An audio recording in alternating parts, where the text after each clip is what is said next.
चलिए वो जो 10th क्लास का जो एलसीएम पार्ट हम लोग जो चल रहे हैं, इस चीज में आपसे एक बात बोल रहे हैं, कभी आप लोग को सब्सक्राइब करने के लिए बोले तो नहीं है, लेकिन इसलिए बोलते हैं। देखिए, हम वायरल होने के लिए इसके लिए नहीं पढ़ा रहे हैं आप लोग।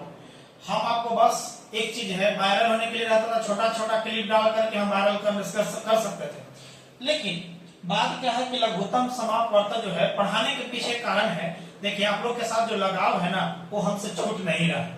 इसके कारण ही हम आप लोग के साथ जुड़े हुए हैं और जुड़ा हुआ रहना चाहते हैं।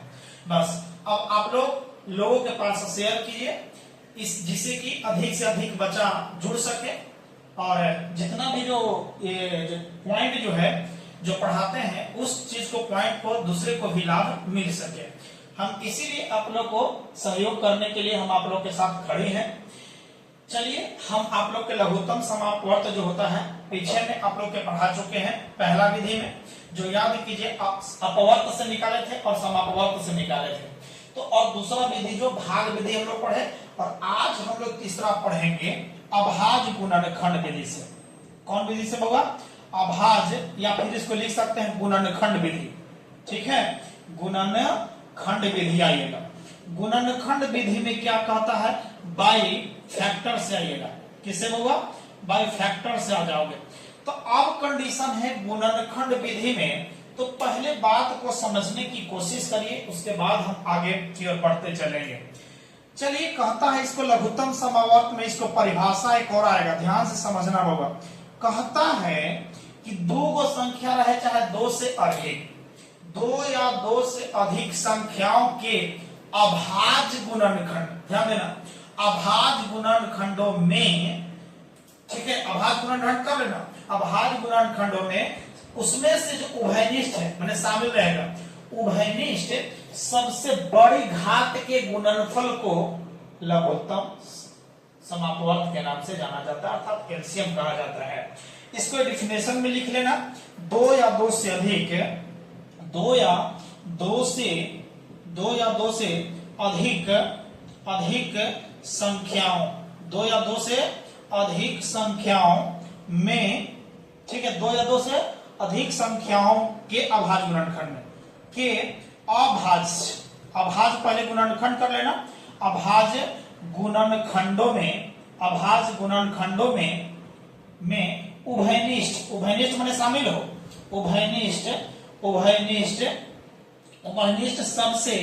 उभयनिष्ठ सबसे बड़ी घात, ध्यान दो, उभयनिष्ठ संख्या लिख सकता, उभयनिष्ठ संख्याओं में सबसे बड़ी, कौन से होगा? सबसे बड़ी घात का गुणनफल, बड़ी घात का गुणनफल को बताइए क्या कहोगे? होगा एलसीएम कहा जाता है। अब हम एग्जाम्पल के रूप में आपको दिखाते चले, तो बोलो क्या कोई दिक्कत नहीं? जब कोई दिक्कत नहीं है तो आइए हम एग्जाम्पल में जो चले थे 4,6 एवं किसका 8 का एलसीएम ज्ञात कर। देखो बाबा, यानी 4, 6 एवं किसका होगा 8 का, ऐसा अपना भी बना सकते हैं अपने मन से लेकर के, कोई दिक्कत नहीं है। उसके बाद कमेंट कीजिएगा कि हाँ इतना आंसर आया, इतना का, क्या सही है सर? तो हम बता देंगे। तो चलिए आइएगा हल में, किसमें आइएगा? हल करिए। हल कह रहा है कि पहले तो याद कीजिएगा क्या करना है, दो या दो से अधिक संख्या है, चलिएगा इसको करना है अभाज्य गुणनखंड। कौन करना है होगा? अभाज्य गुणनखंड, अलग अलग करके। तो पहले 4 ले लो, तो 4 का अभाज्य गुणनखंड कितना है बोलो? 2 से करोगे तो 2 दूनी 4, चलो और नहीं लगेगा। चलिए 6 को 2 से तो द्वितीय 6, क्लियर है? आप यूनिट डिजिट बना सकते हैं, काम खत्म, ठीक है।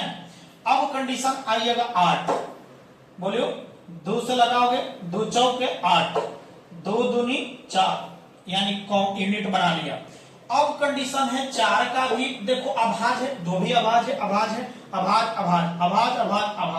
में बदल लिया कि नहीं? तो इसीलिए हम 4,6 एवं बोलो किसका होगा? एवं 8 का एलसीएम, ठीक है। पहले ऐसा कर लो, सॉरी ऐसा कर लीजिए, इसका दिक्कत होगा तो बोलिएगा।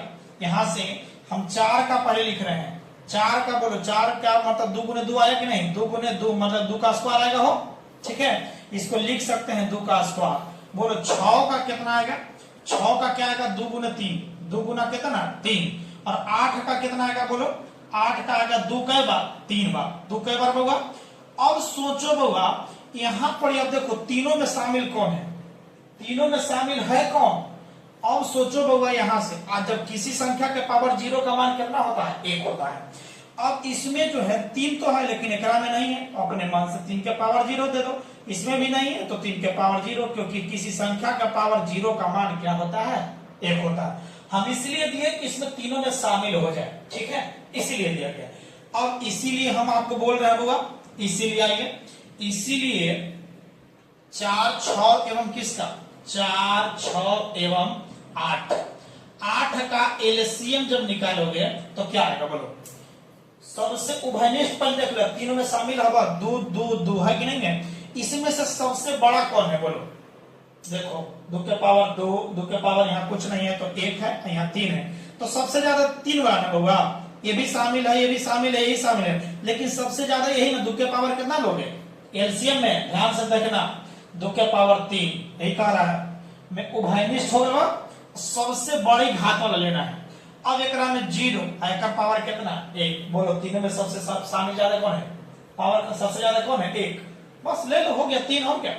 बोलो 2 के 3 बार गुना करोगे तो 2 दूनी 4 दूनी 8, 8 गुने 3 बराबर 8 3 आए 24। क्या समझ में आया कि नहीं आया? जब नहीं आएगा तो थोड़ा सा फिर से आप कमेंट कीजिएगा, हम आपको आगे के लिए इसको समझाने का प्रयास करेंगे। यह था एलसीएम अर्थात लघुत्तम समाप्त वर्ग, लिस्ट कॉमन मल्टीपल, ये आपने समझ गया होगा। तब इसी प्रकार से हम 10th क्लास में इसी विधि के माध्यम से हम आगे की ओर समझाते चलेंगे। अभाज्य गुणनखंड विधि से लघुत्तम ज्ञात करें, यही देता है अभाज्य गुणनखंड, यानी ये भी लिख सकते हो अभाज्य गुणनखंड, अभाज्य गुणनखंड विधि इसको लिख सकते हैं। तो चलिए हम आगे की ओर मिलेंगे नेक्स्ट वीडियो में, थैंक यू।